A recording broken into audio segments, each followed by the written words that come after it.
राहुल गांधी के बारे में थोड़ा आप अक्सर बोलते रहते हैं और मैं आज अपने साथ एक किताब लेकर आया हूं जो कि शर्मिष्ठा मुखर्जी ने लिखी है, प्रणब मुखर्जी की जो पुत्री हैं। और उन्होंने प्रणब मुखर्जी साहब के क्या व्यूज़ थे राहुल गांधी के बारे में, उनके बारे में काफ़ी विस्तार से लिखा है। और वो ये कहते हैं कि राहुल गांधी की जो नेतृत्व शैली है उसे लेकर प्रणब मुखर्जी बहुत खुश नहीं होते थे। उन्होंने जो ऑर्डिनेंस फाड़ा उसे लेकर उसके बारे में इसमें जिक्र किया गया है।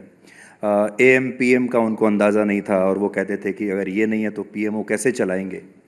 तो और ऐसे नेता इस समय आपके सामने हैं। उन्होंने भारत जोड़ो यात्रा की है और कहीं कहीं पर जीत भी रहे हैं। इन्हें आप कितनी बड़ी चुनौती मानते हैं? मुझे लगता है जो इस किताब में, मैंने तो पूरी अभी तक पढ़ी नहीं, जितना मैं अखबारों और आपके चैनल्स के माध्यम से सुन पाया, इतना तो उन्होंने ज़रूर लिखा है कि नरेंद्र मोदी जी जहाँ एक और सीखने की इच्छा लगातार रखते हैं और ज़्यादा से ज़्यादा लोगों से सीखना और एक स्टूडेंट की तरह, एक लर्नर की तरह लगातार करते हैं, वहीं दूसरी ओर जिस राजनीतिक दल में उन्होंने वर्षों बिता दिए, वहाँ पर कितने दुखी प्रणबदा होंगे, कितने मन को उनका कष्ट और पीड़ा होगी जब उनको लगता होगा किसको बागडोर सौंपने जा रही हैं सोनिया जी, जो अपनी ही सरकार के विधेयक को फाड़ दे, जो अपनी ही सरकार को भरे चौराहे में कोसे। उस सरकार के मंत्री के दिल पर क्या बीतती होगी, क्योंकि कांग्रेस के लिए तो परिवार बड़ा है, पार्टी और सरकार नहीं। और शायद कहीं ना कहीं यही पीड़ा प्रणबदा को बहुत रही होगी, जिन्होंने इतना लंबा समय यहाँ पर बिताया और दूसरी ओर देख रहे थे कि गरीब आदमी जो ज़मीन से जुड़ा हुआ यहाँ तक आया, वो ये भी संकोच नहीं करते कि प्रणबदा के पास 3-4 बार गए, 5 बार गए और उनके अनुभव से मोदी जी ने तो सीखने का प्रयास किया, लेकिन जो उस पार्टी में थे वो एएम पीएम भी नहीं समझ पाए, तो बाकी क्या। आपको तो ये ऐसा जब ये किताब पढ़ते हैं तो कई बार ऐसा लगता है कि प्रणब मुखर्जी के जो ख्यालात थे गांधी परिवार को लेकर, या वो ये बात जानते थे कि उन्हें कभी प्रधानमंत्री नहीं बनाया जाएगा, वो ये भी सोचते थे कि राहुल गांधी को बहुत ये सारी चीज़ें बहुत आसानी से मिल गई। क्या आप लोग, आप तो दूसरी पार्टी में हैं, क्या आप लोग प्रणब मुखर्जी के इस दुख को या दर्द को समझ गए थे, इसीलिए प्रधानमंत्री मोदी ने उनके साथ काफ़ी अच्छे संबंध भी बनाकर रखे, आरएसएस के मुख्यालय में भी बाद में प्रणब मुखर्जी को बुलाया गया? क्या आपको ऐसा लगता है कि आप उनके इस दर्द को समझ गए थे? देखिए, जिसने समय कुछ पार्लियामेंट में, मेरा तो 14वीं 15वीं लोकसभा में 2 पार्लियामेंट, मैं तो प्रणबदा के साथ पार्लियामेंट में था ही। उनसे बहुत कुछ सीखने के लिए भी मिलता था, क्योंकि जो अध्ययन उन्होंने किया था, जब भी रिप्लाई करते थे तो शायद 100 वर्ष पहले के इतिहास से शुरू करना और अब तक लाना, एक बहुत कम नेताओं में वो गुण बचे थे। उनमें से एक प्रणबदा थे और उनको सुनने में हमेशा आपको अच्छा लगता था, सीखने का अवसर मिलता। हम लोग वेट करते थे कब वो रिप्लाई करेंगे तो उसमें से कुछ ना कुछ सीखने को मिलेगा।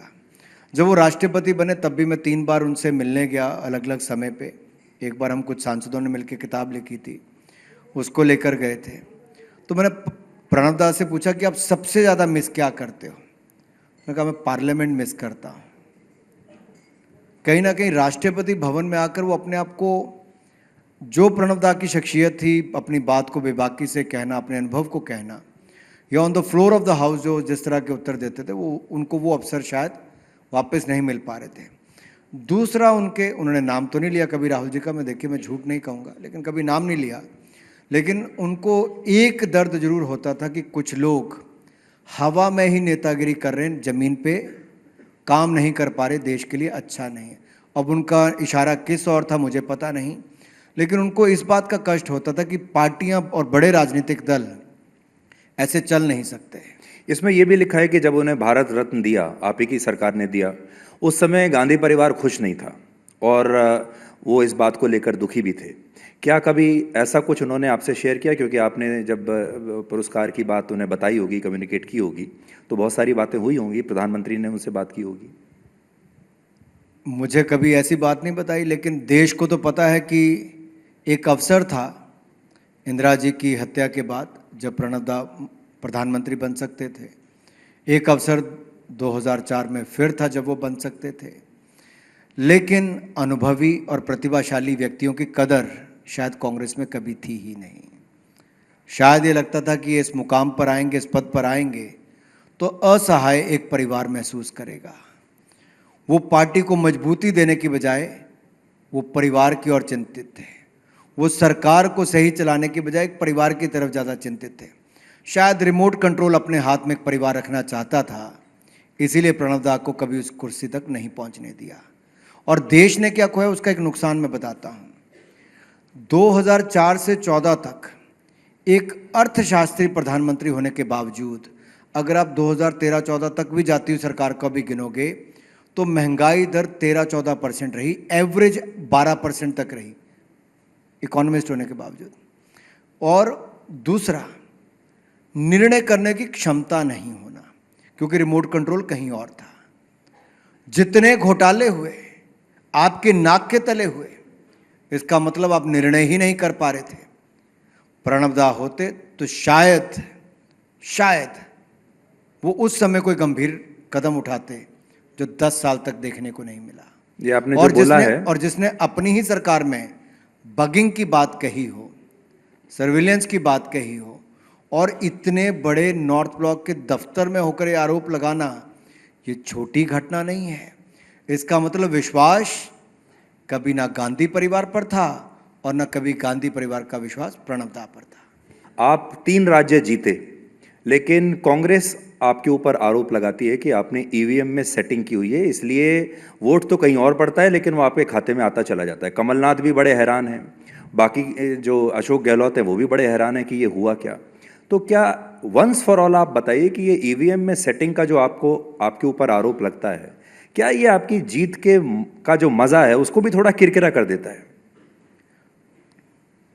नाच ना आए आंगन टेढ़ा, ये भी कह सकते हैं कि यानी मिली खंबा नोचे। अब कुछ भी कह लीजिए, हर बार चुनाव हारते तो कांग्रेस ईवीएम पर ठीकरा फोड़ती है। वैसे कांग्रेस की आदत पड़ गई संवैधानिक संस्थाओं पर भी प्रश्न चिन्ह खड़े करना।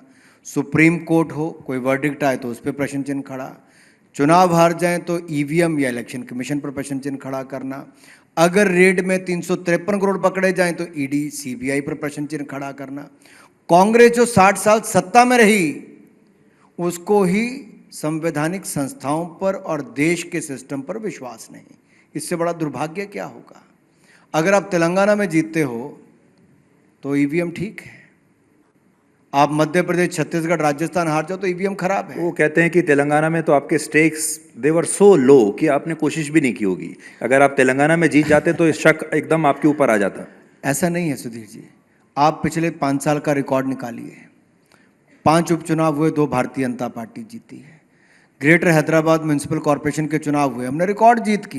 कांग्रेस तो तीसरे नंबर पर थी। ये जो वातावरण केसीआर के या बीआरएस के खिलाफ बना है, भारतीय जनता पार्टी का देन है। केसीआर हार गए हैं, क्या आप केसीआर को अब अपनी टीम में लेने की कोशिश करेंगे? क्या एनडीए में आप उनको लेने की कोशिश करेंगे अगले चुनाव के लिए? मैं इतना ही कहूँगा, भारतीय जनता पार्टी तेलंगाना में बहुत अच्छा प्रदर्शन करेगी। आज कहीं लिख लो आप, क्योंकि 2024 के चुनाव के बाद एक बार निमंत्रण जरूर देना, तब हम बात करेंगे। आज जितनी हमारी सीटें हैं तेलंगाना में, हम उससे दुगनी सीटें लोकसभा की जीत कराएं। हम लिख नहीं रहे हैं, रिकॉर्ड कर लेते हैं। रिकॉर्ड तो हो ही रहा है और उस दिन आपसे फिर से दोबारा बात करेंगे। एक और बात मैं आपसे पूछना चाहता था, आज 13 दिसंबर है और आज ही के दिन आप जानते हैं कि संसद भवन पर हमला हुआ था, और ठीक आज ही एक बार फिर से एक ब्रीच ऑफ सिक्योरिटी हुआ है और 2 लोग संसद भवन में पहुंच गए और उन्होंने वहां पर, आप जानते ही हैं कि पूरे सिक्योरिटी का जो घेरा है उसे तोड़ दिया। इस पर आप क्या कहना चाहेंगे? क्या हुआ है, थोड़ा हमारे देश के लोगों को बताइए। देखिए, विस्तृत जानकारी तो जब रिपोर्ट आएगी तभी हो पाएगा, लेकिन दर्शक दीर्घा से कूदना और हाउस के अंदर भागना ये उचित नहीं है। सिक्योरिटी ब्रीच भी है, चिंता का विषय भी है। और स्पीकर महोदय ने हाउस में आकर कहा कि जिन लोगों ने किया, दोनों को गिरफ्तार कर लिया, उनके जो 2 साथी थे उनको भी गिरफ्तार किया गया है और जांच चल रही है। जांच पूरी होने से पहले मेरा कुछ कहना बिल्कुल उचित नहीं होगा, क्योंकि ब्रेकिंग न्यूज़ देने के चक्कर में फेक न्यूज़ नहीं चलनी चाहिए। आपने ब्रेकिंग न्यूज़ की बात की, न्यूज़ की बात की, फेक न्यूज़ की बात की। आप आईएनबी मिनिस्टर हैं और स्पोर्ट्स मिनिस्टर भी हैं। अगले साल चुनाव भी होना है और अगले साल ओलंपिक खेल भी हैं। आपके ऊपर डबल जो है वो दबाव रहने वाला है। दोनों चीज़ों की तैयारी आप कैसे करेंगे और दोनों ही अगले साल हैं? डबल दबाव नहीं, डबल रिजल्ट देने वाले हैं। चाहे ओलंपिक्स की बात हो या देश के आम चुनाव की बात हो, ये तो दीवार पे साफ लिखा है कि नरेंद्र मोदी जी चुनकर आएंगे। जनता का विश्वास आज केवल भारत की जनता का विश्वास नहीं, आज दुनिया एक उम्मीद देखती है भारत में और भारत के नेतृत्व में। This is a ray of hope. और ये कहीं ना कहीं भारतवासी को इसको समझना चाहिए। ये जो मोदी जी कह रहे हैं विकसित भारत का निर्माण करना है 2047 से पहले, ये लक्ष्य रखा है। हर भारतीय को अपना योगदान देना है, हर भारतीय की जन भागीदारी से जन आंदोलन खड़ा करना है। ये विकसित भारत केवल एक नारा नहीं है, ये उस दिशा में भारत को ले जाना है जहां पे भारत का स्थान है। जैसे आत्मनिर्भर भारत, ये कोविड के समय कहा गया, आज देखिए भारत सेकेंड लार्जेस्ट इंपोर्टर था मोबाइल फ़ोन का, सेकेंड लार्जेस्ट मैन्युफैक्चरर बना है। टॉय में हमारी खिलौनों की हमारी 90% इंपोर्ट होती थी, आज 90% डोमेस्टिक मैन्युफैक्चरिंग है, मात्र 3 साल के अंदर। खादी एंड विलेज इंडस्ट्री कभी 25,000 करोड़ का धंधा करती थी, मोदी जी ने दिवाली के समय कहा कि मेक इन इंडिया प्रोडक्ट खरीदो, 1 डिस्ट्रिक्ट 1 प्रोडक्ट को बल दो, हिंदुस्तान के लोगों को रोजगार मिले। 4,55,000 करोड़ रुपए का धंधा केवल दिवाली के समय हुआ, जो देसी प्रोडक्ट्स को लेके हुआ। आज एक नेता बड़े वर्षों के बाद ऐसा मिला जो कुछ कहता तो देश मानता है। इससे 1 करोड़ लोगों ने अपनी सब्सिडी छोड़ दी जो उनको एलपीजी पर मिलती थी। तो मैं सुधीर जी इसलिए कह रहा हूं कि देश तो विश्वास करता है, आज दुनिया के लोग कहते हैं भारत के विकास के साथ दुनिया का विकास जुड़ा है, और आज भारत की अर्थव्यवस्था दुनिया की सबसे तेजी से बढ़ती हुई अर्थव्यवस्था है। इस समय जो आप कह रहे हैं, आपकी सरकार बहुत अच्छा डिलीवर कर रही है, आपके पास मोदी जी जैसे नेता हैं, आपके पास इतनी ज़बरदस्त योजनाएं हैं, मोदी की गारंटी है। आप सरकार के प्रवक्ता हैं, आईएनबी मिनिस्टर जो है वो सरकार का प्रवक्ता होता है। आपका काम है इन सब योजनाओं को ले जाना जनता तक। आपका ये भी काम है ये देखना कि मीडिया में क्या छप रहा है, क्या नैरेटिव बन रहा है, ये सब सेट करना। क्या आपको ऐसा लगता है कि हाल फिलहाल के युग में, दशक में या सालों में सबसे आसान काम एज एन आईएनबी मिनिस्टर आप ही का है? क्योंकि सब कुछ इतना बढ़िया हो रहा है, आपको ज़्यादा कुछ करने की आवश्यकता नहीं। इससे पहले बड़ा चैलेंजिंग होता था, मीडिया में लगातार नेगेटिव खबरें आ रही हैं, हेडलाइंस में कुछ कुछ हो रहा है। आपको लगता है कि बड़े ये शांति काल में आप बने हैं आईएनबी मिनिस्टर, जो कि बड़ा मुश्किल पोर्टफोलियो होता था पहले। एक उदाहरण अभी का बता दूं, क्योंकि सच बोल रहा हूं तो ब्रेकिंग न्यूज़ नहीं बन रही है। 30 मिनट बोलने के बाद भी आपने एक पे कहा ब्रेकिंग न्यूज़ बनेगी, तो जब तक आप ब्रेकिंग न्यूज़ ढूंढते रहोगे और मैं सच बोलता रहूँगा, आपके लिए ब्रेकिंग न्यूज़ नहीं होगी। तो देश की जनता तक न्यूज़ पहुंचाना आपका काम है, ब्रेकिंग न्यूज़ नहीं। तो मुझे लगता है वो खबर पहुंच रही, जनता को तय करना है कि क्या है। काफ़ी और समय मैं से इसलिए कर, फॉर एग्जाम्पल मैं आपको छोटा सा सुधीर जी उदाहरण बताता हूँ। एक समय था भारत मदद मांगने वालों में से, तो कुछ होता था भारत दुनिया के सामने हाथ फैलाता था। 26/11 की घटना घटी तो भारत दुनिया के सामने मदद मांगता था। शर्म शेख में जाके जो मनमोहन सिंह जी ने कहा देश शर्मसार हुआ, एक के बाद दूसरा उदाहरण सामने आता था। आज आप कोई ऑपरेशन देख लो, टर्की सीरिया से लेके नेपाल अफगानिस्तान से लेके ऑपरेशन गंगा यूक्रेन तक, भारत मदद मांगने वाला नहीं मददगार बना है। यही मैं पूछ रहा था, क्या ये आपके काम को आसान बनाता है? क्या आपका काम आसान हुआ है? ये आसान भी हुआ है, लेकिन इसके साथ साथ जो दुनिया भर की उम्मीदें भारत से ज़्यादा बढ़ गई, जो मैं पहली बात कह रहा था कि होप बढ़ी है। ये उम्मीद देश के लोगों को मोदी से तो है, दुनिया को भी मोदी से है। तो सबसे बड़ी बात ये है कि जब आपसे उम्मीद बढ़ जाती है तो आपके टारगेट भी ज़्यादा ऊंचे हो जाते हैं। फॉर एग्जाम्पल COP26 में आपने एक लक्ष्य रखा कि आपको ये करना है, COP21 में, और 2030 तक जो करना था भारत ने 2023 से पहले कर दिया है, 7 साल पहले। हम दुनिया जो लक्ष्य रख रही है हम उसको कई वर्ष पहले कर रहे हैं। और मोदी जी की सबसे बड़ी खासियत है कि चैलेंज लेना पसंद करते हैं। G20 की अध्यक्षता और सफलता, और इसमें मीडिया का बहुत आभार प्रकट करता हूँ। आपने तो लगातार आज तक ने, इंडिया टुडे ने बहुत अच्छा उसको कवरेज देश और दुनिया भर की, क्योंकि अब तो ऑनलाइन भी देखते हैं, देखा कि हमारी सबसे बड़ी टीम G20 का जो वेन्यू था हमारी वहाँ पर मौजूद थी, और 10 हमारे सबसे बड़े एंकर्स जो थे वो वहाँ पर मौजूद थे। देश के लिए बहुत गौरवशाली पल था और मैं धन्यवादी हूँ कि इंडिया टुडे ग्रुप ने उसको दिखाया, जन जन तक पहुँचाया, दुनिया तक पहुँचाया। मैं इसलिए कह रहा हूँ कि कई बार ये ब्रेकिंग न्यूज़ नहीं है, लेकिन न्यूज़ इतनी महत्वपूर्ण है कि वो अपने आप में लोगों के दिलो दिमाग तक छाती है। लोगों को भी लगता है अच्छा, भारत ने एक मंच पर दुनिया के देश के लोगों को बुला के एक निर्णय करवा दिया, अफ्रीकन यूनियन को सदस्यता दिला दी, हमारे देश में इसका रास्ता निकल पाया। आज लोग कहते हैं भारत के G20 में जो निर्णय हुए उससे भविष्य का रास्ता निकल रहा है। ये इकोनॉमिक कॉरिडोर जो यहाँ से UAE से होती हुई यूरोप तक जाएगी, इससे नए अर्थव्यवस्था के द्वार खुलेंगे। ये आपसे एक नया भविष्य को दिखा रहा है।